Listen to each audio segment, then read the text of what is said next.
Paul Cook for Sperry Vickers. In past discussions, we've talked about how we can control pressure in a hydraulic system and how we can control direction of flow. In this session, we'll discuss how we can control the rate of flow. By controlling the flow rate, we can control the speed of hydraulic cylinders or motors.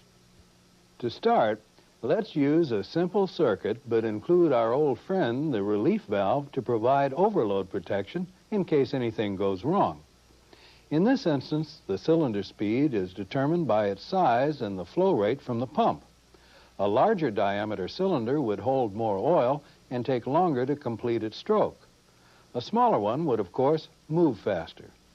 Changing the flow rate from the pump would also change the extension time of the cylinder. Changing either the cylinder or pump size to regulate speed would be impractical, especially if we wanted to change speed in mid-stroke. A more typical method is to use a flow control valve. A flow control valve, in its simplest form, is nothing more than a variable orifice. It could be as basic as this needle valve. By varying the size of the opening, we can vary the amount of oil entering the cylinder and thus control its speed. Here we have a fixed displacement pump, a relief valve, a variable orifice or flow control, and the cylinder. If the pump delivered 10 gallons per minute and we wanted to cut the cylinder speed in half, we would adjust the flow control to pass only 5 gallons per minute. However, since it's a fixed displacement pump, if we allow only 5 gallons per minute to pass through our flow control into the cylinder, the other 5 gallons have no choice but to go over the relief valve at the relief valve setting. If the relief valve happened to be set at 1,000 psi, a pressure gauge at this point would read 1,000 psi. The pressure we see at this point would be determined by the workload on the cylinder. The difference between the two readings is called the pressure drop across our orifice. That's the pressure required to push the 5 gallons per minute through the orifice. We refer to this as meter-in circuit. That is, we're metering the oil going into the cylinder. However, meter-in circuits can only be used with opposing loads. If the load in this example should tend to run away, it would pull the cylinder ahead of the oil supply, and since the exhaust flow has a free path back to tank, our meter-in circuit would not prevent the load from running away. In this instance, let's put the flow control on the outlet side of the cylinder. In other words, we'll control the flow coming out. This is known as a meter-out circuit. Now, if we were to close the flow control completely, the oil could not exhaust from the cylinder, and it couldn't move. By regulating the size of the opening, we can control the flow rate and thus the speed of the cylinder. If this happened to be a 2-to-1 ratio cylinder, and we were controlling the flow rate out to the tune of, say, 3 gallons per minute, then the flow rate into the other side would be 6 gallons per minute. But we have a 10-gallon per minute pump, and here, too, the other 4 gallons would return to tank over the relief valve. And our pump would be operating at the relief valve setting regardless of how easy or difficult it was to move the load. We now have two ways to apply a flow control. Metering into the cylinder is fine with an opposing load, but if the load tends to run away, our best bet is to meter out. In fact, a meter-out circuit works if the load pushes or pulls. This probably accounts for the saying, when in doubt, meter out. Remember, though, both meter-in and meter-out circuits require the pump to operate at the relief valve setting. Now, there's one more way to apply a flow control. We could simply tee it off the main line like this and still control the cylinder speed.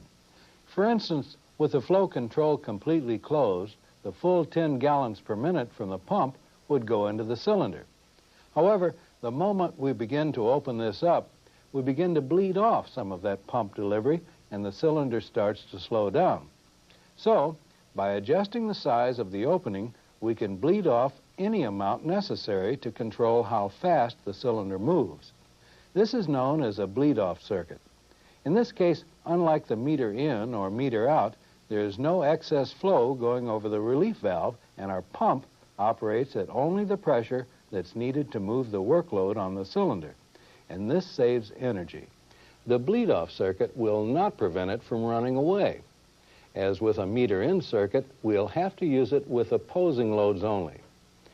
The bleed-off circuit is not as accurate as meter-in or meter-out because the measured flow is to tank rather than into the cylinder, making the cylinder speed subject to changes in the pump delivery and leakage rates as the workload pressures change. To minimize these effects, it's recommended that we do not bleed off more than half the pump delivery and not apply it where there's a wide fluctuation in the workload pressure. Just to recap a little bit, we have the meter-in circuit where we have the flow control measuring the oil into the work cylinder. If we had an overrunning load condition, we could put the flow control on the exhaust side of the cylinder to restrict the flow coming out. And we have a meter-out circuit. If our speed requirements don't have to be too exact, we can take advantage of horsepower savings and use the bleed-off circuit where the excess flow goes to tank through the flow control rather than over the relief valve. Now, let's take a look at a situation where the workload changes. The valve that we've been using up to this point is just a plain old needle valve, something like the faucet on the side of the house. Let's say we have the flow control adjusted for 5 gallons per minute. The other 5 gallons go over the relief valve at its setting. The pressure at the relief valve is 1,000 psi because that's where the valve is set. The pressure at the cylinder will be determined by the workload. Assuming a workload of 2,000 pounds and an area of 10 square inches, the pressure on the cylinder side of our orifice is 200 psi. We learned earlier that we must have a pressure difference across an opening to cause flow through it.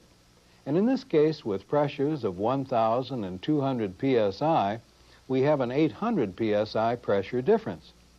Now let's assume the workload changes. Maybe we have a pressing operation where the density of the material increases. This represents an increase in the workload. Let's say those workload forces go up to 4,000 pounds. This means our pressure here goes to 400 psi. However, this pressure is still fixed at 1,000 psi, the relief valve setting. The pressure difference across our orifice now is only 600 psi, and the question is, will 600 psi push as much oil through that opening as the 800 did? And the answer is no. Let's see why. Here we have a tank filled with oil, and in the tank I've drilled 3 holes all the same size. Now taking a look at our diagram, we see that the flow out of the bottom hole, A, is the greatest. The next greatest is B, and the least is C. Why do we have the greatest flow rate at A? The answer is simply because of the height and the weight of the fluid. The pressure at A is greater than it is at B or C. So, in a hydraulic system, if we can keep the same pressure difference across a given size orifice, the flow rate through it will be the same. Now, let's go back to our other diagram. Now we see here, when the workload went up from 2,000 to 4,000 pounds, the pressure went up from 200 to 400 psi, decreasing the pressure difference across the orifice from 800 to 600 psi. This means the flow rate has decreased and the speed has decreased. If we want to keep a constant speed in the event of changes in the workload pressure, a needle valve simply won't do the job. We'll need a pressure-compensated flow control. What we've done here is teed off the main line to a little spring-loaded poppet. Let's assume that the spring force here requires a pressure of 20 psi on this area to overcome it. Let's also assume that the load on the cylinder is practically 0. We have a 10-gallon per minute pump, and the flow control is adjusted for 5 gallons per minute. Now, when the oil comes out of the pump, only 5 gallons per minute can flow through the orifice. So the buildup in pressure, once it reaches 20 psi at this point, will cause this poppet to move off its seat, and the excess flow from the pump will take this path through here to tank. So we would have 5 gallons per minute taking this path, the other 5 moving the cylinder. With pressure at this point 20 psi and the pressure at this point 0, assuming no load, the pressure difference across our orifice is 20 psi. Now let's say that the workload pressure increases to 10 psi. The pressure at this point is 10 psi determined by the workload. The pressure at this point needed to open this valve is still 20 because, again, all we're pushing up with is a spring that's worth 20 psi. So our pressure difference across the orifice is now only 10 rather than 20 psi, and the flow rate through that opening is reduced and the speed of the cylinder is reduced. What we want to do is have this pressure increased by the same amount as the increase in workload pressure. To do that, we just tee off a sensing line from the workload side of our orifice into this spring chamber. Now, whatever pressure we have here works on the area of the poppet on this side, adding to the spring load. With pressure of 10 psi plus a spring that's worth 20 psi, the pressure required to open this valve and bypass the excess will have to be 30 psi. What's the pressure difference across the orifice? Still 20 psi. And 20 psi gives us the same flow rate and consequently the same speed. If the workload pressure increased to 100, we would have 100 psi aiding the spring. 100 plus 20 psi would mean that this pressure would have to go to 120. The pressure difference across our orifice would still be 20 psi, and the flow rate would still be the same. Increasing or decreasing the orifice size would enable us to increase or decrease the cylinder's speed as needed. By keeping the pressure difference across the orifice the same regardless of changes in the workload pressure, we now have a pressure-compensated flow control. This is actually what we call a bypass-type flow control valve. A bypass-type flow control valve is used only in a meter-in circuit. It will not hold back against overrunning loads, nor can it be used in a bleed-off function. So this valve is limited to one application, meter-in, but it has an advantage. If you recall, with a meter-in circuit or the meter-out circuit, using the plain needle valve, the excess oil went over the relief valve at the relief valve setting. With the bypass type, the pressure at the pump is just 20 psi over what the workload is. If the workload were 400 psi, the workload pressure back at the pump would be 420. So, comparing it to the meter in or meter out that we looked at just a little while back, it's saving energy for us. There is something else we can do with our bypass flow control. When this cylinder reaches the end of its stroke, we'll need some type of overload protection, and a flow control of this type can be modified to include a built-in relief valve. To do that, we just limit the pressure in this spring chamber by means of a small poppet and an adjustable spring.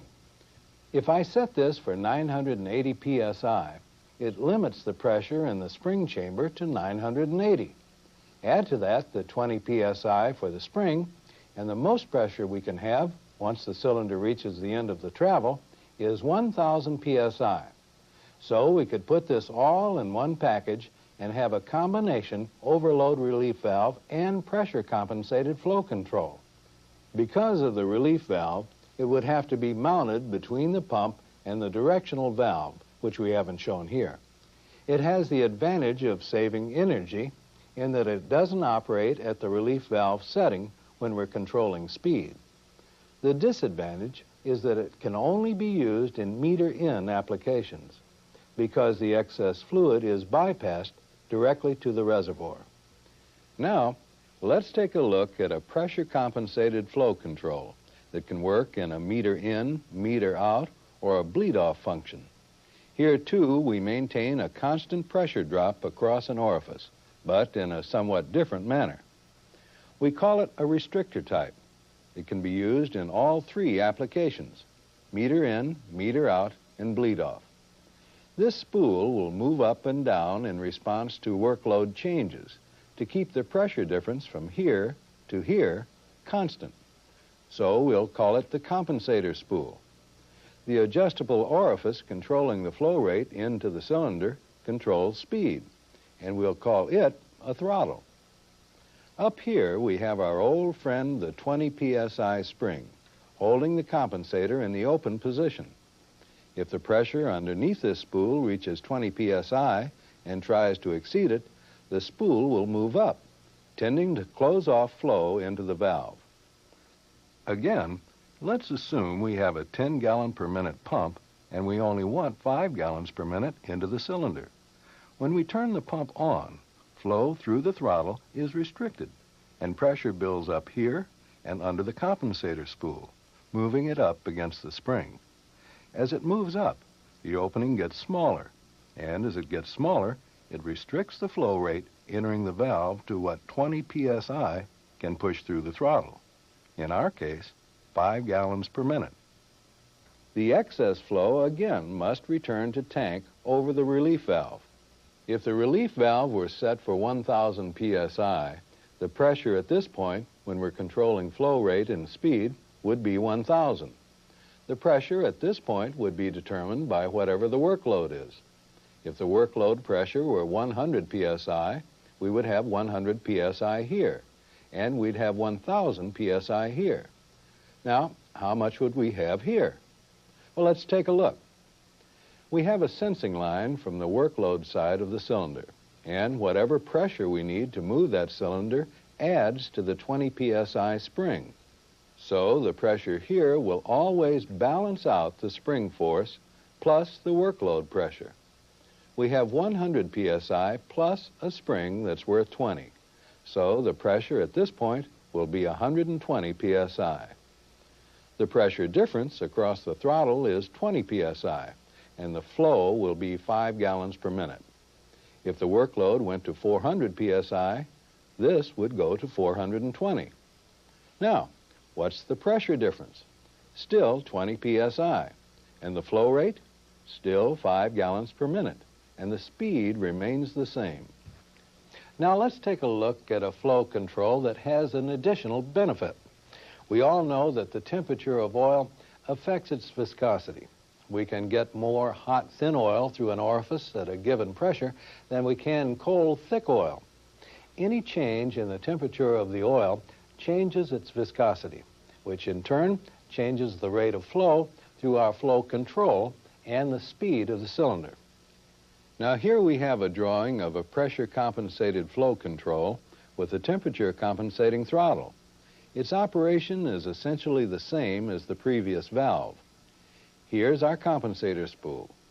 Now instead of having the sensing hole in the body, at this point we simply sense the pressure to the bottom of the spool through this hole. Instead of using the graphic representation for the throttle, we'll show a more realistic one.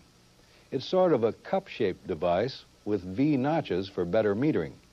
It's held open by a small spring and closed by an aluminum alloy rod, which extends through the cup into the oil flow. If we'd set this for 6 gallons per minute and the temperature went up, the oil would become a little thinner and tend to flow faster through the throttle. However, the increased temperature also causes the aluminum rod to expand and close the throttle opening to compensate for the change in oil viscosity. So, even with the thinner oil, the speed still stays essentially the same. So, there are really 3 possible locations for the flow control. Where it's located is determined by the requirements of the particular application. Well, we've spent a lot of time on theory and schematics. Now, here's the actual hardware. Here again is our simple needle valve. This one's a non-compensated flow control. It's adjustable, and it has a check valve built into it for reverse free flow. It's installed in the circuit by means of threaded pipe ports. Now this is the unit that's both pressure and temperature compensated. The knob on the front allows us to set the throttle opening, and the key is a means of locking the setting. The valve is installed into the system by means of a subplate which has matching in and out porting. Over here we have a feed control panel, which in effect is two flow controls. This package allows the cylinder to have a rapid advance and coarse and fine feed cycles. It too is installed into the circuit by means of a subplate. No oil lines are connected directly to the valve body. And finally, we have a large valve which can be electrically modulated to allow us to control flows up to 60 gallons per minute. Okay, that concludes our discussion of flow controls. As you've learned, the speed of an actuator depends on how much oil is pumped into it, and flow controls regulate that speed. This has been Chapter 6 in our 8-part training series on the basics of hydraulics. I'm Paul Cook for Sperry Vickers.